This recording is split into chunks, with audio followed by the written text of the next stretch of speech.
Hello, welcome to Scary Thoughts, Horror, Philosophy, Culture. I'm Mark Cate. And I'm Chad Lott. This is episode 32. We're going to be covering What We Do in the Shadows, the New Zealand movie from 2015.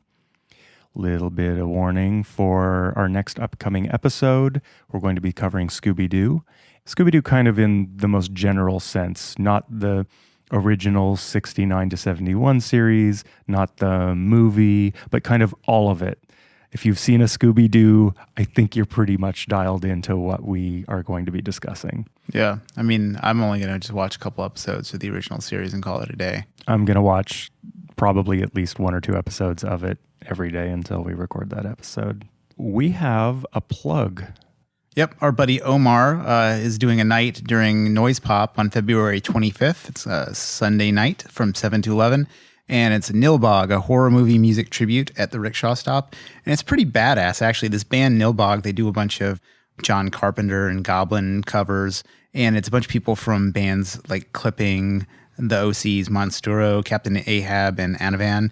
And they just like rock out live versions of these rad old synthy soundtracks. I'm really into the way in which horror soundtracks have been sort of getting more and more of a due. It seems like there's been a resurgence of interest, and we're still discovering ways, like whether it's Stranger Things, the investment in like dark synth bands that Stranger Things has brought attention to, or that John Carpenter himself has been doing these tours in pretty big theaters, doing cinema scores, his own and originals with projections, and Goblin's been touring again. And this night is super exciting. Yeah. I mean, even other stuff like Meredith and Jillian's Stereo Argento, it's very music focused, all these like drag acts with horror movie elements, especially the soundtracks. Yeah, absolutely. It's pretty fun. Yeah. I'm into it. Yep. So come on out. It's going to be late for me, but I'm going to try and make it out. And, let's plug our own podcast, this very one we're talking on right now. Yeah, go on, give us 5-star reviews on iTunes. We are sort of in the process of divesting from social media. We'll probably maybe announce more of that a little bit later, but we're really just, I don't know, I'm personally sort of over it. And I read more and more of these like psychology journal papers about what it actually does to your brain as you engage with it. And man, it's dark. And I feel like it's not really advancing the show too much. Like the people who listen to the show listen to it, and we get word of mouth, and when we have good guests on, their fans come and check us out. And I think that might be enough. I don't think we need to be. Yeah, we've got some really great communication with people via Facebook and Instagram, but that communication could just as easily have come through our email accounts. So I've personally pretty much removed myself 99.9% from Facebook, and doing the same for Scary Thoughts would be a delightful addition to that refusal. Yep.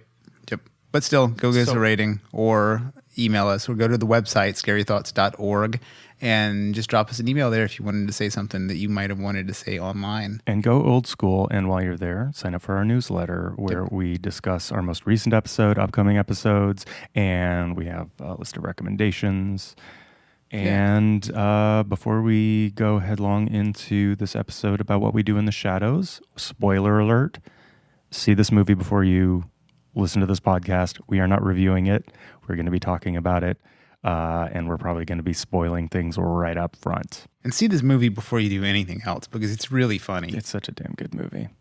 There was the review. It's a damn good movie. That's pretty much it, yeah. All right. So where do you want to start with this, Chad? Well, a lot of people probably know the folks who did this movie, the directors, Jermaine Clement. He is the dude with the glasses from Flight of the Conchords.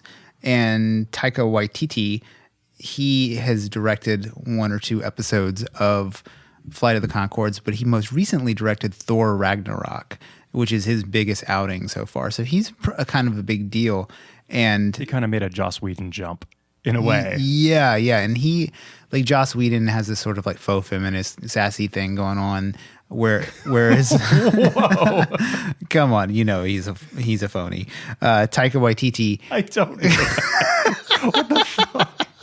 So Taika Waititi he has his own vibe too. His own faux vibe. No, well, he has his own vibe. He's he's like a Maori, so he's doing something totally different. But that's where most people would know these guys from originally. But I think this might be the best thing they've ever done because it is so good. Yeah, I mean, I have to confess, to my shame, I don't get Flight of the Conchords. I've never sat and watched an entire episode, but anytime I've come across it on YouTube or whatever, I've watched it, and I've never even cracked a smile. And I don't think it's bad or anything. I have no criticism for it. I think it's just like not my thing. Like I genuinely just don't find it funny. However, this movie is incredibly funny in a way that I think is far more interesting than Flight of the Conchords, unless I have just mysteriously missed the best parts of Flight of the Conchords. I don't know. Well, I think any general episode of Flight of the Conchords is pretty representative of what it is. Okay. I mean, I would say the episode that has the song Business Time in it is a pretty strong episode. And there's an episode about where they make a cell phone camera. They basically tape a cell phone and camera together. Those are strong episodes. And I think what's funny about that show are these utterly bizarre characters going about their mundane lives, which is basically the shtick of What We Do in the Shadows. Yeah. And if you didn't get it or you don't know, What We Do in the Shadows is about vampires. It's kind of like a Spinal Tap or Best in Show take on these very foppish traditional vampires living in a house together. And it kind of goes back to, did you ever see Real Life? It's from, I think, 79. It was like the original reality TV show. I think Mel Brooks was behind it. And it was just a camera crew in a house watching this family be totally banal. And at the time, it was pretty revolutionary, but it definitely set the stage. There have been other mockumentaries before that, but I think that was the one that sort of is most easy to point to as being like what happens when you trap a family or a group of people in a house with a bunch of cameras to document the experience. Yeah, I was definitely most reminded of like Waiting for Guffman or something like that, but also a little bit of Man Bites Dog. How so? Like, well, I mean, it's a camera crew following murderers around basically, and I thought Man Bites Dog was a comedy when I saw it. Yeah, I just totally missed the boat that it was supposed to be really dark. I just thought it was so absurd. Were you laughing out loud in the theater? Well, it was. I rented it with some friends, but I thought it was hilarious. I laughed. Oh my God. Yeah, I don't know what that says, but the plot of this is there's a film crew that's following around some vampires, and there's like 4 of them, right? There's 4, and then there's 5, and then there's 4. Yeah, so there's Viago, which is kind of the main character, who is the one that Waititi plays. And I love how he describes where he came up with the character was it's his mom and C-3PO kind of mixed together, which makes total sense. In life, this character was like a dandy. Yeah. So he brings these like very effete sensibilities to living in a flat with 3 other very disgusting people. And there's a Vladislav the Poker, who's Jermaine, the dude from the Flight of the Conchords. He plays like basically a Gary Oldman's Bram Stoker's Dracula sort of vampire. And then there's Deacon, who's kind of like, I guess more of like a rock and roll vampire, but more along the lines of like a Lost Boys or maybe even Near Dark kind of character. Sure. I wonder if I got to assume his name is taken from Deacon Frost from Blade. I mean, probably. I mean, they mentioned Blade in the film. Yeah. And then the final vampire is Peter, Petyr, who's basically Nosferatu. And he's supposed to be 8,000 years old. And the inclusion of that character is just so funny to me because he's just horrible and responsible for one of the other characters, Deacon becoming a vampire, but it's just completely unexplained. This creature in the basement, basically, which is sort of a trope for horror comedy stuff. Like in the Addams Family, there was like that dragon that lived under the stairs. This basically mostly off-camera sort of thing, this fiend. But. Yeah. Well, I think all those characters, and then we got to include Nick, who is the character who gets turned by Peter during the film, is that these are all sort of age groups. Like they all represent these different ages of maybe a family of many generations living in a house, but they're also different eras of vampiredom. Nosferatu being the oldest one, up to Nick, who's like, have you seen Twilight? That's me. I'm Twilight. Yeah, I love how he thinks that there's a character named Twilight and that's him. God, he sucks. But he also, though, he actually now that Preacher is out and there's a TV version of the vampire Cassidy from Preacher, that character is really more in line with like Cassidy. I haven't seen Preacher, or I've seen one episode. What? It is a garbage series. I was a huge fan of the comic book, and I just think the series is just utter shit. But the dude that plays Cassidy nails that character and does a very, very good job. I think with these generations, thinking of it that way, the thing that is most interesting to me about this film, aside from the obvious, which is that it is seriously funny, is that it really holds up a lens to, for comedy's sake, but it holds up a lens to the way culture proceeds and people don't. So all of these characters are stuck in their own eras in a way that people, non-vampires, are stuck in their own eras, right? Like, I mean, like a really obvious example is Vlad. They're discussing household chores and things like that, and he just says, "Why don't we get some slaves?" Which is like funny, but it's also like telling about how out of touch he is, right?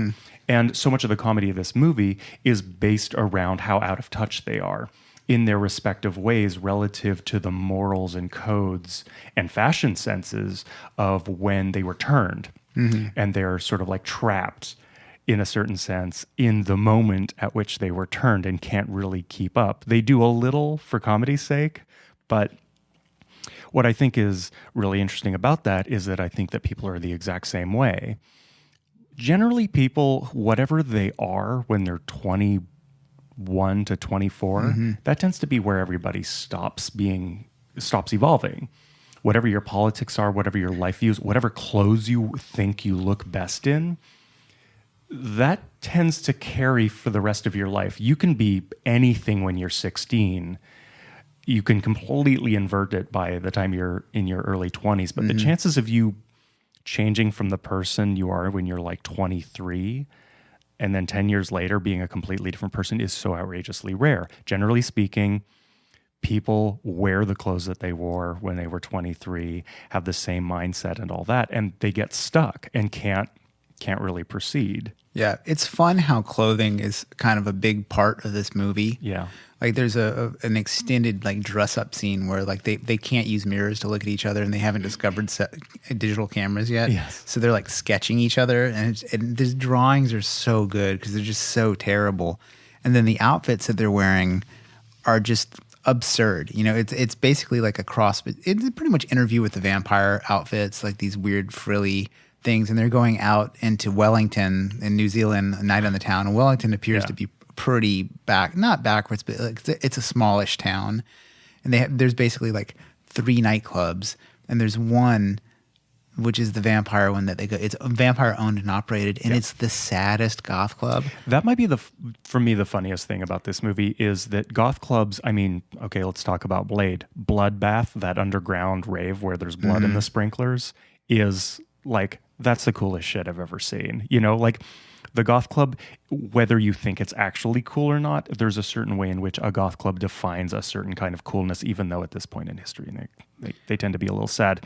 But the vampire, like just the idea of like, it's a bar where vampires go just sort of like sounds so fucking amazing. And that is the saddest bar I've ever seen. Well, I tell you what, man, the bar that vampires quote went to in New Orleans in the 90s was exactly like that bar. Really? It was completely empty. It was probably used to be a sports bar or something like that. I mean, it was so fucking terrible. And it was just some sad goth DJ playing, you know, tracks from Pornography or whatever Cleopatra Records discog he had. And it was just utterly terrible. That's great. Yeah. I was thinking about something else of the line, why don't we get some slaves? And people evolving is the idea that morality evolves. But he, for example, his morality hasn't evolved. And there's, of course, a tension when that's part of many vampire narratives is what do you do with your morality when you suddenly have to kill to survive? You know, it depends on, again, what kind of vampire, but when you're pure libido, when you're pure id and are just like pure lust and want to tear humans apart. But when he says, why don't we get some slaves? It's almost a fair question. I mean, they're already murdering humans. Well, why wouldn't vampires? Why wouldn't vampires? Yeah. And then Deacon sort of does. He has his familiar Jackie, who's one of the best characters in the whole thing. She's this woman who's like a mother of two, and she's trying to become a vampire, but she doesn't want to be turned too old because she wants to be young and hot, and she's not really hot, but I mean, it's pretty hilarious. But no, like, she says, I'm in my prime. Yeah. But she's basically like you watch a show like Kardashians or something like that. These rich people have people like them, like, like the Mugatu character, like he throws the latte in this person's face. There are slaves, especially in Hollywood. Right. They just don't think they are. Totally. And I also think that this is, I know for some reason, I mean, of all the ways in which we disagree on things, I think the fact that you haven't watched Rick and Morty is like the biggest tension between us. But I don't like cartoons. Yeah. I mean, I just can't. Cartoon actor voices bug the shit out of me. Okay, so we need to move on because this is upsetting me when you talk like that. But I think Rick and Morty, the central, if I may, the central theme, and this isn't blowing anything, is Rick is a scientist and he's the most brilliant mind in the universe anywhere. Would that be me in this show? Like if we were Rick and Morty, would I be that character? I don't want to be Morty. I want to be Beth. Is that he has no morality because he's omnipotent. His knowledge maintains so much power that he's omnipotent, and so he has no morality. And the show is all about how he has no morality. He doesn't have manners. He doesn't care about anything. Why should he? He's all powerful because he's so brilliant. This sort of question reminds me of that. Like, why don't we get some slaves? Well, yeah. There's at what point do you sort of introduce a false morality into your situation when you are bound by your own being by virtue of who you are? Why would you take on some sort of moral or ethical structure that is actually meaningless to the foundation of your existence? Yeah, I certainly wouldn't. I think another thing that's interesting about evolution and styles and things like that is true of this film itself. This movie took over 10 years for them to make. They had the idea, made a demo of it, and almost like a pilot for the movie, a sketch version of it. Yeah. And then it took them over 10 years to make. So when they wanted to do it, there were two parts of it. One, it's vampire film, which had already had a long pop cultural zeitgeist 10 years before this was made. So that would be 2004. Yep. Also the sort of like Parks and Rec office aesthetic of like awkward people trying to be who they are in front of a camera, and there's always the knowing looks to the camera or people being caught in a lie that the office, really, really milked. By the time this movie came out, both vampirism in film and that aesthetic of humor were super stale. So it's almost like this movie itself is past its prime when it came out. I will say though, like Waititi, he has a slightly different take on it though. Like it's called like the comedy of the mundane. Yeah. And he really gets this magic out of having really exceptional characters do very normal things. Like there's these moments in, his pieces of the Marvel comic universe that he's done, or Marvel Cinematic Universe that he's done, where he'll have like Thor hanging out with a dude in Melbourne. They just live together.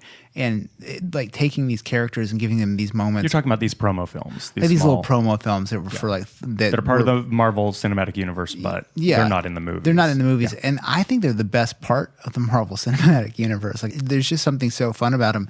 And then I haven't seen Thor Ragnarok yet, and I know the popcorn, piss, and vinegar dudes, Chris in particular, hated it. But the trailer was badass. Like I think it was the best trailer that any of the Marvel films have ever had. Like all that action, all that Jack Kirby art set to Immigrant Song. It's just it almost made me want to see it. It's true. So good. And that's kind of his vision, and like mixing this fun music. Like throughout all of What We Do in the Shadows, there's either very bad music or really rocking, like Eastern Bloc, crazy. Yeah. It's not Gogol Bordello. It's a band called Leningrad is a lot of the music, but it's just so hard and fun and interesting and like weird. Yeah, I think that we're ostensibly looking at this as a horror film. And two things that I bring up almost every damn episode is rules of engagement and methods of vanquishment, which is how is the evil destroyed, and how vampires function is at the center of this movie, and it's played for comedy. But how vampires function in almost every instance is vampires. I mean, I was saying this earlier about goth clubs and about a vampire club, but vampires are cool. They're detached and mysterious and like sexual and sensual. And in this movie, they are none of those things. Yeah, they're all sort of weirdly unattractive.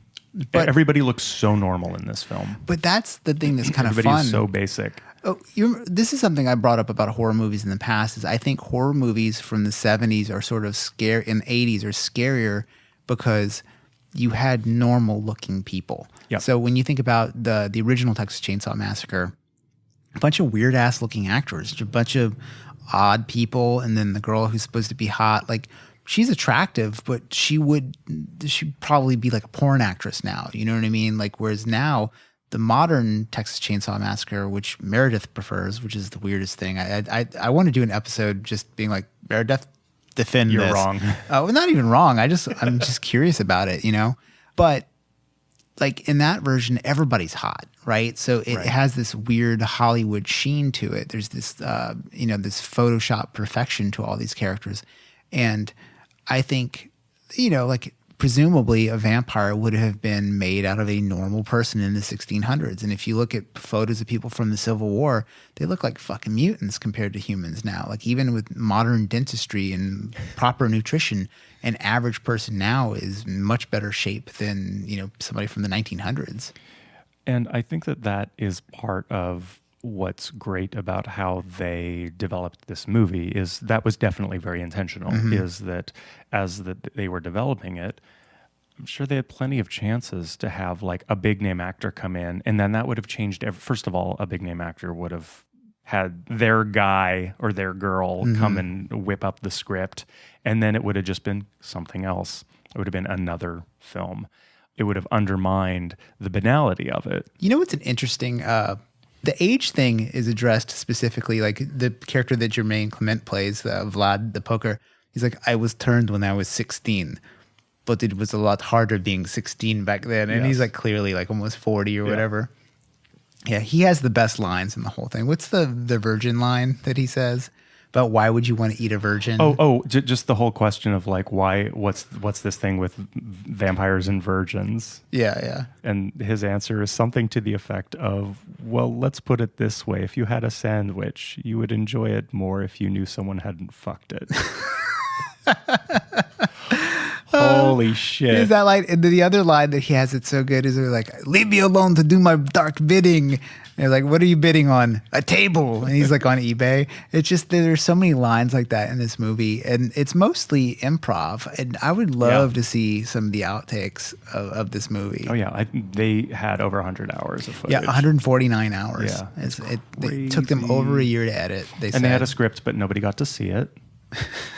Except, they just kept it themselves and improv'd everything. I think I don't want to get too much into movie trivia with this movie, but one trivia thing about this movie that I think is totally fascinating is the character Stu, who is just the human buddy, was actually, he is that guy.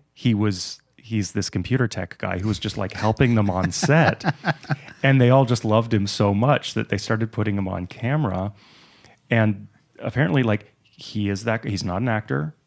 He's just that guy. And he's that cool. And they describe him as like, we'd say like, hey, you guys want to see a movie? And Stu would be the first person to be like, yeah, I'll go see a movie. Like he's just like, everybody just loves him, but he doesn't really do anything. And so it's hard to separate the actual human from that character in the film. He was included because he was so genuine. Yeah, and he makes the movie in a way. Yeah, it's exciting that this movie is kind of getting some new life too. There's the sequel, which is Werewolves. Yep. Like we '(RE) wolves, which is the manager from Flight of the Conchords plays the alpha of a werewolf pack. Was he the alpha in the movie? In the movie, yeah. He's the alpha. So cool. He's great. If you're a Flight of he might be the best character in Flight of the Conchords, in my opinion. He's super good. And then there's another show. There's a TV series there's a TV series about the movie that's going to be an Americanized version, which may or may not have the characters from the movie appearing in it. And Jermaine and YDT are both going to be attached to it. They're going to be like writing, directing it. But there's another show called Wellington Paranormal, which is about the cops. The two cops that come in and give them like a lecture about not having enough smoke detectors. So there's going to be a whole show about them, and that's going to be, I believe, produced by like New Zealand Television. So it's so strange that this is a really, really small movie. I mean, it made like $6.5 million. Yeah. It cost like $1.3 million. Yeah. Like this movie is kind of creating this whole little industry, and it reminds me a little bit of like the Kevin Smith effect. Like even though this guy's a much bigger director now than Kevin Smith, right. But like there's Thor Ragnarok is so huge, and then all these other little smaller franchise things he's worked on are coming up. That's really cool. Yeah. Set and setting is always really important for a film, and of course I think it's really beautiful that another layer of banality to this film is that it takes place in Wellington, which I mean, I don't want to speak to as someone who's been there because I haven't, but oh my God. Again, the vampire trope of like castles or a pasty alt couple wasting away in Detroit, or, like location is so tied to vampirism, and Wellington just looks so average. Yeah. Speaking as a Canadian, I think I get to say Wellington looks just like delightfully uninteresting. Yeah, and the nightlife is just so terrible. And it's one of the things that it reminds me of is did you ever play the vampire role-playing game, Vampire the Masquerade? No. So it was huge when I was in high school, and I definitely played a lot of that game. And it was a really fun game, and it really had a very developed mythology. But one of the things that was always funny about it was like whatever little town you were in, most people set the game in their town. Unfortunately, I grew up in and around New Orleans, so like it's a cool vampire town. Yeah, it's a vampire town to have. But I knew people who lived in, like Biloxi, Mississippi, that played the game, and they set their whole campaign in Biloxi, Mississippi, because it was just so much easier to imagine the dark fantasy version of where you live. But you would, presumably there would be like 20 or 30 vampires plus werewolves, vampires, or whatever. And I've never seen. It sounds like True Blood, which I think you've drawn the connection between those two before. Well, right? I can't believe, like, you never hear people talk about True Blood and the White Wolf vampire game in the same sentence, like, other than like super fans of the game who are like, oh, it's ripping it off. But it is so clearly a ripoff of how the game functions. Where there's these one of the things that was so retarded about Vampire after a while was you got mummies and like any supernatural creature you could possibly imagine. There was a source book for it, and you got to play that character, and it was just absolutely terrible. But it was in the early days of it. It was really fun, and it was really an imaginative like kind of space, and it really pioneered the idea of live action role playing in this setting. And it was pretty fun to go to like conventions and people would be dressed up as their characters and interacting. And it had kind of like an improv feel to it. And I think it's fun seeing the improv comedy and vampires sort of married together because people took the game so fucking serious. And it was ridiculous. That sounds great. Yeah, it was pretty fun. I think one of my buddies goes to the every year in New Orleans, they still have like a big vampire ball where people go and they play as these characters, and you pay $50 or whatever, and they give you a character and you play it when you show up, and they give you a package. Oh. Yeah, so it sounds like Murder Mystery Theater or something like that. It's exactly like that. And the thing is, like for vampire, as it's weird as a teenager who just didn't know anything, it was really fun, and you're immersed in it, and you get to be like 20, 22, and you're like, this is so stupid. And now, like, getting closer to like middle age, you realize how creative it was and how interesting it was. Yeah. Because you don't do anything like that now. Most people just sit at home and watch Netflix. Well, unless you're invested in Burning Man, or the Edwardian Ball was, I think, last night, but that's been taken over by steampunk. So, this shit's still... Well, steampunk's so interesting to me because it's... Oh, no. Well, I don't know where you're going with that sentence, what I'm going to say about it is, like, it's amazing to me that this...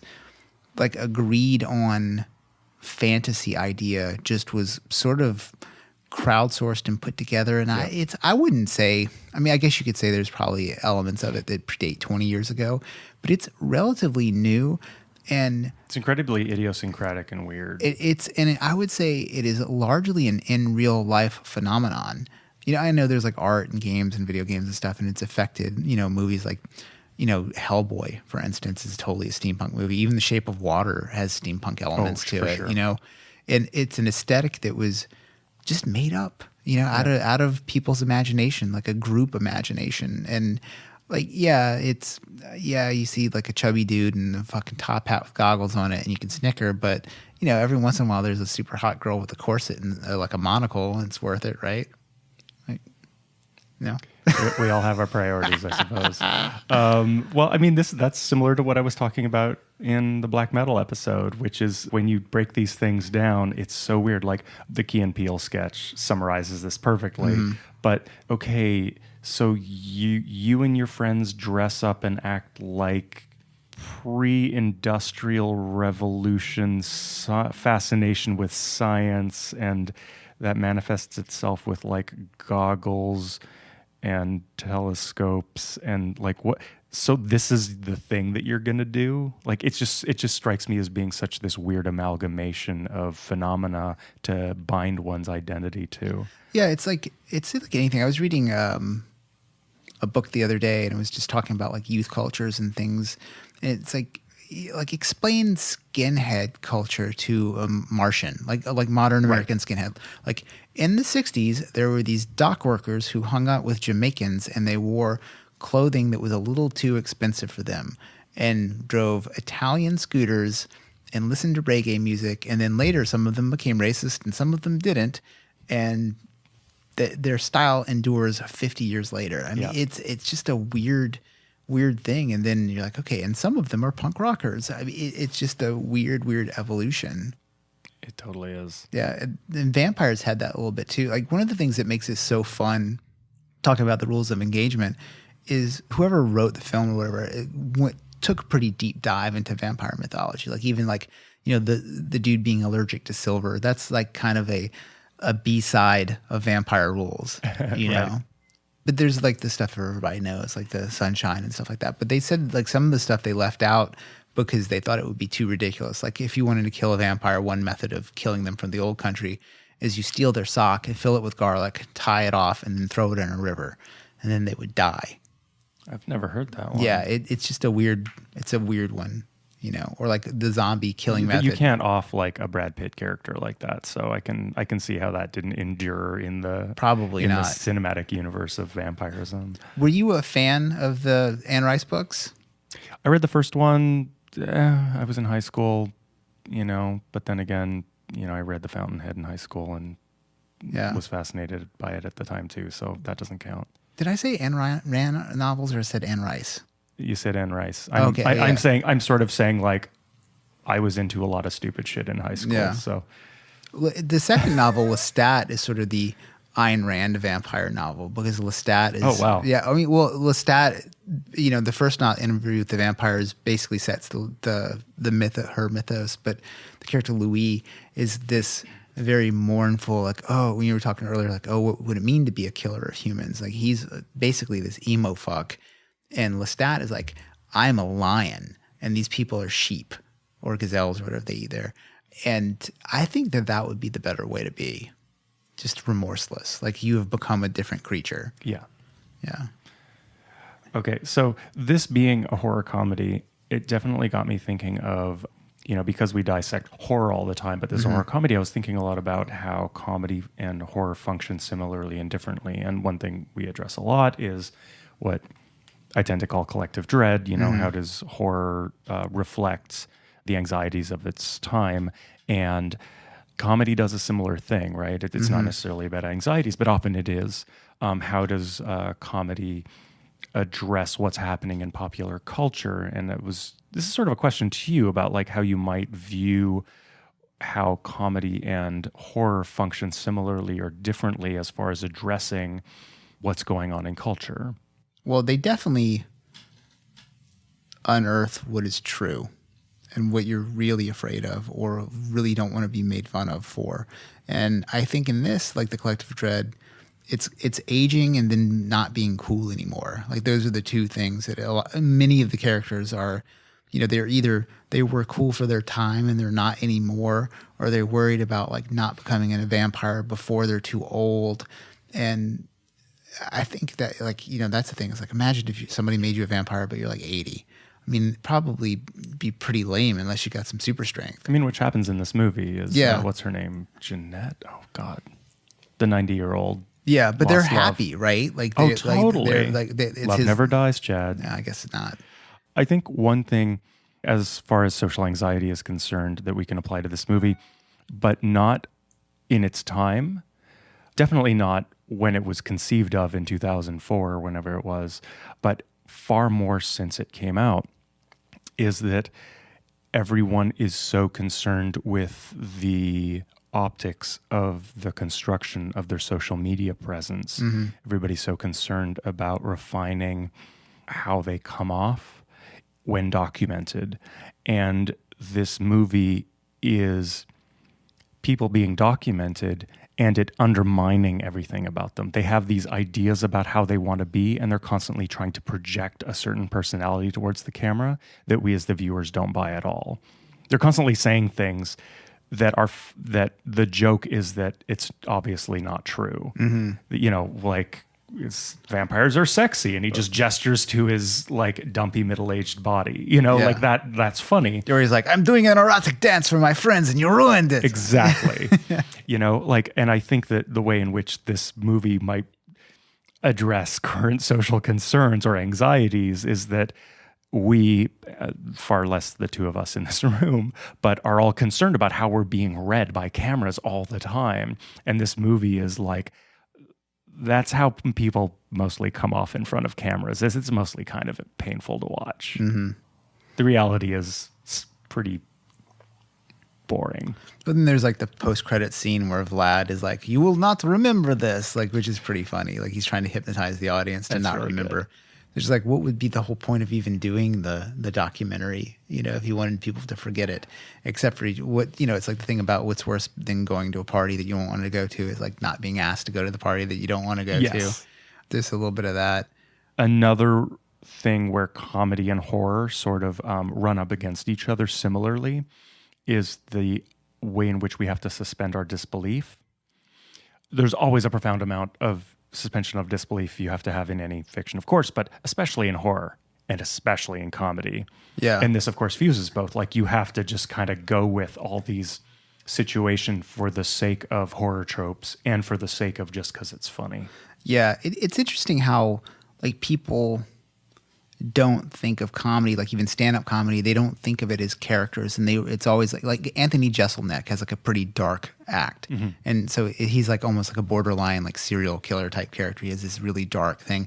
There's a great interview with him on Bret Easton Ellis's podcast. It's actually one of my favorite of Bret Easton Ellis's interviews, and they talk about this whole thing about how you're writing characters and you're creating art, and Bret Easton Ellis creates Patrick Bateman. And people think that he is Patrick Bateman. In reality, he's just created this terrible thing. Like Gary Oldman is not Dracula. Right. And so people are able to separate that so easily. But like a stand-up comedy act, like Anthony Jeselnik's act, people think he is that terrible in real life. He's like, I'm arrogant or whatever. He's like, but I'm not a person who finds it funny to ruin, people's lives or hurt their feelings. But where it gets slippery a little bit is Anthony Jeselnik, has this social media presence, which is also his character. Right. So any tragedy, he's like first on the scene with something terrible to say about it. In the interview, he talks about how at this point he can't back down or show weakness on it, and so each tragedy that happens, he has to be more and more heinous as it goes, just to prove the point. Because if he ever backed off once, then it means that there's a line, and then all of his other jokes become immediately open to critique. Wow. But horror, like you could really do whatever you wanted in horror, probably. Although lately, I think, especially with people really critiquing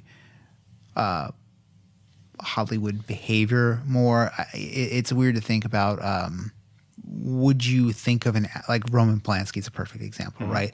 Is his child rape, does it color like what you think about his movies a little bit? And some people would say yes, and some people would say no. And I go back and forth about this, like, what something brilliant, like a brilliant thing created by a brilliant person who has done horrible things, is that piece of art still valid? And like paintings and stuff, like most of the great paintings are created by total psychopaths, right? And you could still go in and look at Raft of the Medusa. That painting is great, but that guy was supposed to be sort of a creep, and any of the great painters. But you look at those and it's like enough time has passed or something like that. But no one's watching The Cosby Show now. Yep. So is it about that art form? Like, is it because the person's so involved in it? Like, because Cosby on the show is basically was supposed to be Cosby in real life. Yeah. Like, I don't know, but I'm curious. It definitely, like, a lot of these social concerns seem to be, I don't want to say ruining comedy, but the moment you start being worried about what people think is the moment that you start making bad art.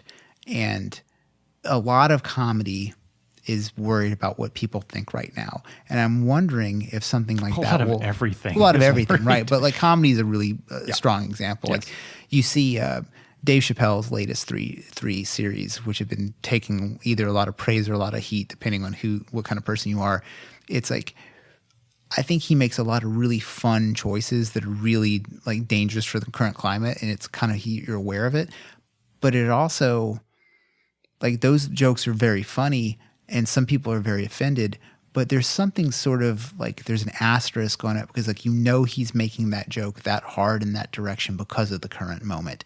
And there's just something weird and off about that. And I haven't seen that really affect horror so much yet. Like maybe not since American Psycho. I mean, or even American Psycho, like, it didn't stop it. It didn't change it. No, but I mean, I might have a blind spot here, but I can't think of a horror film that was as publicly reviled. And I mean, Human Centipede doesn't count. People just... It was just that's gross. dumb. Yeah.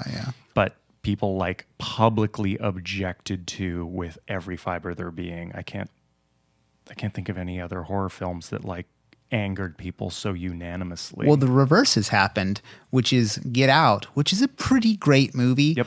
It's not Oscar great. I'll go out and say that. Whoa. It is not Oscar great. I mean, if you think about it in the context of other horror comedies, is it really that much better than the great horror comedies? I mean, is it? I mean, it's just very much speaking to the current moment. And there's that whole thing about movies that are, of the current social justice movement, or like it used to be, like if a person played mentally handicapped, they would get an Oscar. Rain now Man. So now it's sort of like if a movie has the certain current popular bona fides for not outrage, that's not the right word, but like, it's a social movie, a social justice movie, right? And I don't mean that in a bad thing, but it seems like it got a little overly praised for it. Sure. Yeah. Like, I mean, I think it was probably my favorite movie of last year. So I'll say that. So then it's up against... but it's not better than Dunkirk. You know what I mean? If it beats Dunkirk... Oh, whatever. I mean, it's a better film. You know what I mean? Like, I don't know. I think I genuinely don't... I think I genuinely disagree. It's funny, like, this movie is, post-Twilight, probably the biggest bloodbath vampire throwback movie that I could think of. I mean, I don't know. What else has been out? I mean, we're really in a fallow period for vampire films. Only Lovers Left Alive. Yeah, I thought that was a pretty successful film. I love that movie. I liked it. Like, people really did not care for it at all. Yeah. Also, Girl Walks Home Alone at Night. It's pretty much a Jarmusch film in so many ways, but does something else. I really like that movie. Yeah, and then there's the one with the kid that you really like. Let the Right One In. Yeah. And Let Me In. Yeah. Yeah. I guess great. I guess they've never really gone away. Going. Yeah, it keeps going. Yeah. I mean, there's always a werewolf movie. There's always a vampire film. Like, none of this ever goes away. It's just a matter of how much, it's in the malls. Werewolf movies are almost never good, though. Like, that's the thing that's... Agreed. Like, if you look of the percentage of vampire movies that are at least tolerable to the percentage of werewolf movies that are tolerable, it's really not even close. Like, yeah, I think I only even really like one werewolf movie, maybe two. Dog Soldiers is pretty good. Oh, That Scottish one. It's a werewolf war. It's basically like Black Hawk Down with werewolves. Like these soldiers find themselves stuck in the middle of like a werewolf feeding, and they have to like fight their way out. It's just a super violent werewolf movie. It's pretty decent actually. Yeah? Okay, I will It's totally more of watch that. It's like an action horror film. Great. So it's kind of Aliens-esque in the way it happens. But I don't know. What do you think is your top 3 vampire movies?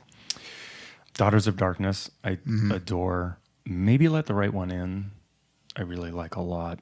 Maybe Only Lovers Left Alive. I don't know. I mean, it keeps changing because I feel like so many of them are on just like this plateau for me. I almost feel like all the sexy lesbian Euro vampire films that came out between like 66 and 75, like that is my favorite vampire movie. Like Vampiros Lesbos, Daughters of Darkness, Requiem for a Vampire, Shiver the Vampires. They're all sort of like one long, drawn out, sexy, topless vampire movie. Yeah. I have much more pedestrian vampire tastes. Like Lost Boys is probably number 1 for me. Near Dark, close number 2. Fun. And probably controversial, but I think the Interview with the Vampire movie was super successful. Crashing down right there. Yeah. I thought Tom Cruise was great as Lestat. I think for me, though, like Interview with the Vampire was, it came out when I was in high school. Okay. I lived in New Orleans. Yeah. And I could go walk around in the French Quarter when it was being filmed. You would go see, and there would be like, you'd special. Walk past, and there's dirt on the ground where they have tried to make it look like the 1700s on the street, right? That's cool. And so it was pretty fun to be around it. And I was one of the people who was on Team Anne Rice when she was like, fuck this movie in the face. There's no way. Tom Cruise is terrible. Like, how could you let a Scientologist play this vampire character? And he brought that feral exuberance to the role, like that weird, like sort of like Scientologist enthusiasm he has for everything. It really just kind of came through in that character. And you're like, man, this is the type of morality that this character, like a very handsome, unstoppable creature of the night would have. Right. And then the movie itself looked great, like 1700s New Orleans. It's pretty awesome. Right. Yeah.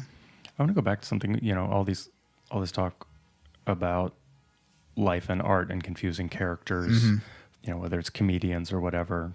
That is kind of one of the biggest themes in this movie and sources of comedy is these characters kind of believing their own press in a way. They're constantly referring to pop culture in different eras, whether it's I look like Lord Byron or Twilight, I'm Twilight. Like they all have these reference points to who they're supposed to be, and they so resolutely aren't. And so it's this weird, like, art imitates life, life trying to imitate art. Like they are vampires, but they seem to all be very concerned that they appear like these pop cultural reference versions of vampires, and it's desperate and painful to watch. Yeah, they want to be the coolest version of themselves from that time, but are clearly not. But are clearly just the empty vampire bar with the brass rails. And then even the broader vampire society is sort of like that. The vampire of the year, just a or whatever. Veterans Hall or whatever. Yeah, it's just like a VFW, and then they don't have enough people, so they have to let them zombies in. I mean, it's just the whole thing's just so clever. But then you wonder, like, okay, if they set the TV show in LA, are you going to have like hotter vampires because it's LA or like famous vampires? So or totally going to happen, unfortunately. Yeah, I don't know. I think another theme that I really liked about this movie is outside of the carnality of Vladislav, who the first time we see him, he's in that sort of like Bram Stoker's Dracula, like 3 women writhing on his body, like, but suspended away from gravity. Yeah. But aside from him, the love never dies thing is totally taken to this absurd level with Pauline and Viago, right? And that's on one side, is that love never dies and they finally get to be together. But on the other end of it is Jackie, who finally gets turned. And it's one of the last lines of the movie. But she's finally a vampire. She's sitting there with her husband. But I'm your master. Which is like amazing. Yeah. Okay, it's comedy, but like, I don't know, that sat with me pretty hard. Like, I love you, but I am your master. Oh, it's so funny. Really heavy. Yeah. And it's funny, like the idea that like just being a vampire alone makes the person sexier. Because it sort of does a little bit. Like when Jackie is turned into a vampire, like she's kind of at her hottest. You know, she has her weird fangs and she owns herself. Yeah, it's like it becomes this mechanism for the people to be what they want to be. But all the modern vampires seem to have like a better take on it, because like the earlier the vampires who were made in previous times, like Deacon, he's carrying his wares, he's selling his wares in Russia or whatever. You know, he's like a peddler, and Peter turns him into a vampire. It's like a horrific experience, and there's no knowledge of vampires being cool. So the idea of like being a vampire before the vampire novel or vampire franchise or whatever, in post vampire, it's kind of interesting. Like would you want to be known? Or I mean, obviously you don't want to be known because vampire hunters will come and kill you or whatever.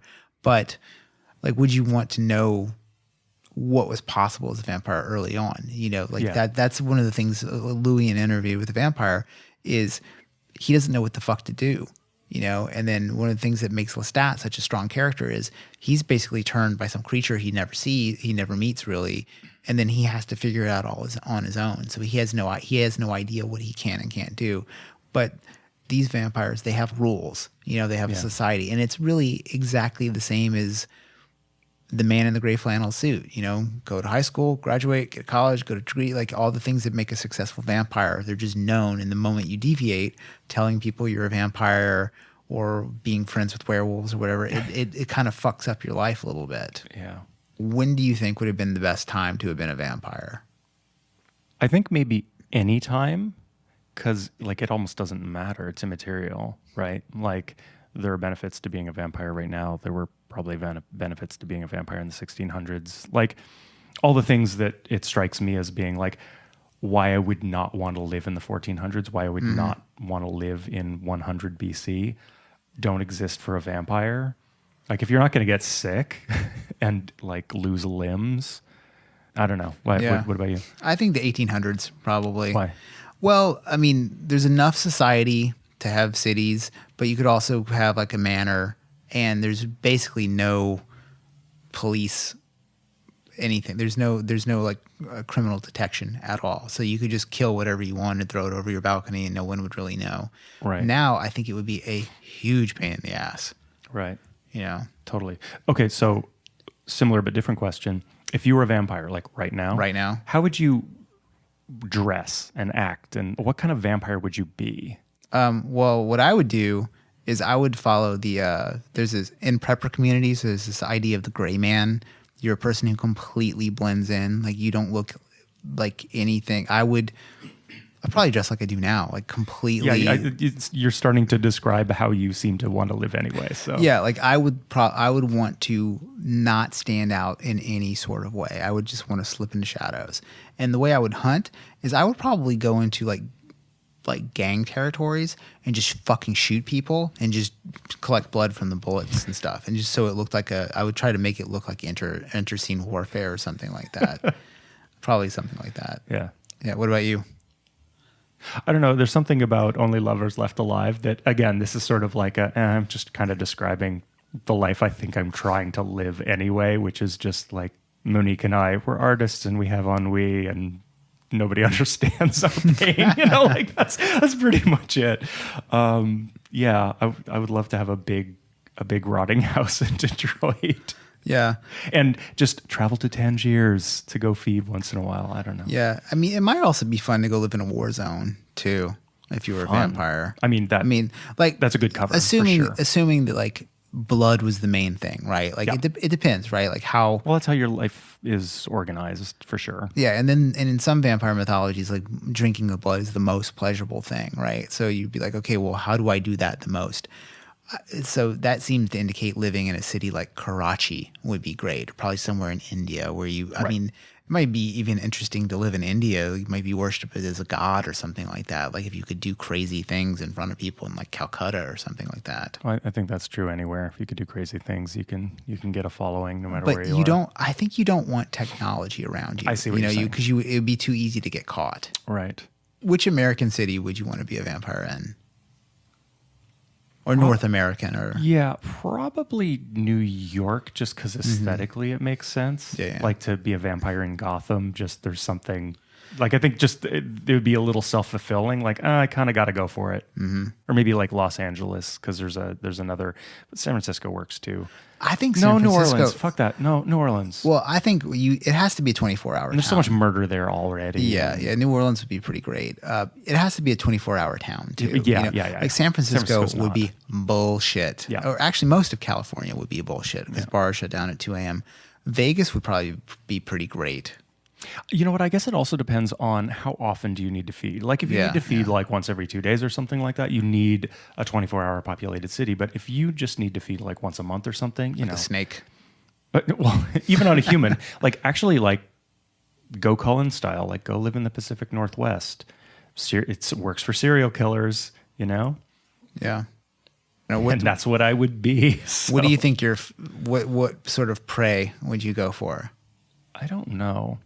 I mean, that's kind of what's interesting is when so much of vampire cinema is about either these very sexy women preying on often average men or very powerful men preying on beautiful women. There's almost always this gaze that is part of what we get with vampire cinema, and it's hard not to think like carnality and desire. Well, what do I actually want sexually? That's probably what I would want as a vampire, but I don't know if that's necessarily true. Mm-hmm.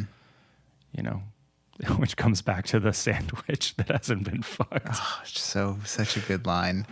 So I don't know, like, what tastes best? Because, you could be the death with dignity vampire, right? You go underground on the dark web and find people who want to die consciously, and you have a reciprocal relationship, right? That's a way to do it. It's better than eating babies. Yeah. I think probably going down to Mexico and just killing cartel members would be pretty badass. Be amazing. Yeah. Like that'd be pretty rad. Vigilante. There's just so many, you know, like that. It's not like here and it's like also the organization of it, the fact that you sort of like join the cartel, like you join the military, it seems a little like, I think at a certain point, like you kill some gang kid, you're like, he's probably just 1 or 2 years off of could probably not end up in that life. But a dude who's like a full-on Zeta member or something, that would, and also, most dangerous game, like you got to have some interest, Right. Oh yeah, I didn't think of that. Or It just would be the most interest to prey on. Yeah. Or another good one would be just like wiping out Taliban members would be pretty awesome. Oh sure. Yeah. Somebody's got to do it. Yeah. Well, that's what General Mattis is for. Jesus. So if you were going to direct a mockumentary, what would you want to cover? Man, that's a tough one. Like something that is close to your heart and ripe for mockery, basically. I mean, yeah, it has to be something pretty close, something that you know about. I think to do a mockumentary well, it has to be something you actually like too. Yep. And I think that's why Saturday Night Live is not successful, is because the things that they're mocking, they hate.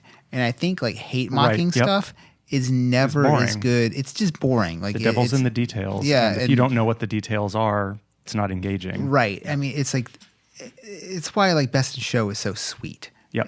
And I think there needs to be a sweetness present in a mockumentary. God, man, I don't even really know that many people. I could probably do a pretty good like Silicon Valley one at this point, like a good like marketing team mockumentary would be pretty funny. I could also probably do like my buddies that are like homicide cops in New Orleans. They are the funniest people I've ever met in my life. I mean, That sounds dark. So funny. And just their attitude on life is like, because they deal with the worst shit, right? Yeah. Like my buddy, who's on First 48. I met his partner, his newer partner, a couple days ago, or a couple months ago, and he was such a delightful dude, just a regular guy, teaches like T-ball or whatever, and he does the murder stuff, but what he really loves is like one weekend a month he gets to be a horse cop in the French Quarter. And he said it's like riding a one-person petting zoo around. That sounds great. And it's like, everybody thinks about like the cops, especially New Orleans cops, being these horrible people, and or like cops beating people or whatever. But this dude isn't thinking about any of that stuff at all. He's not. He's like, man. He's like, when I wake up in the morning, I just want to know who has the best coffee now. He's like super into coffee, like so he's like looking for like third wave coffee or whatever in New Orleans now. He's like, but his favorite thing is riding this horse around in the French Quarter. It's like it's the best thing. It makes his month, and I just think about that sweetness of that sort of thing is so interesting because the rest of the month he's looking at bodies. He's looking at the reality of all these like terrible intergang fights, and like there's just something fun, and not funny about that, but it's I don't know, a dude who's just looking forward to riding a horse on 1 week in a month or whatever. That like I think could be very funny. What about you? Did you say? I didn't. Yeah. No. I don't know. I mean, I almost feel like because Spinal Tap already happened, it makes me want to take that one step further. Dude, the synth scene would be great. Oh yeah. God.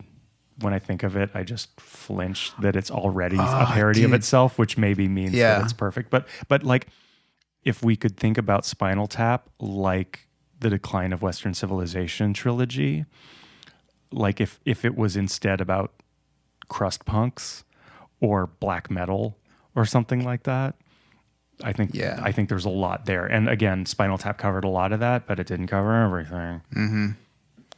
I think an Antifa mockumentary would be pretty funny. Fuck. Oh, okay. Yeah, that's hot. That's fucking hot. But you don't love that, so... No, you do know a lot about it. I mean, just because, like, to me, the two sides of that terrible cosplay coin, those and, like, I guess... well, like werewolves and vampires. Yeah, I mean, it's just, it's so similar in some ways. It's just, like, the reality is, like, everyone else thinks those guys, every normal person thinks those guys, and, like, the identity Europa of white power people or, like, your Proud Boys or whatever, everybody thinks it's corny. Except for them. Right. And to them, it's like life and death. Yeah. Best vampire ever. Just on top of your head. Who's the best? You know what? I'll go back to it. Lovers Left Alive. Like, they're fucking rad. Yeah. I mean, intolerable to pretty much everybody on Earth except me, but I don't care what they think. Yeah. I think for me, man, it's probably, this is so corny, and like there was a period in my life where I would have been very disappointed in the statement, but I think Lestat is one of the all-time great vampires. Okay. Right. I got nothing else. Let's fade to black and roll the credits. Subscribe, rate, review, iTunes, Stitcher, join the mailing list at scarythoughts.org, and go see Nilbog on February 25th. If you're in San Francisco at the rickshaw stop, it's only $15. And watch some Scooby-Doo. Any season, maybe even the movie. Nope. See you next time. Thanks for listening.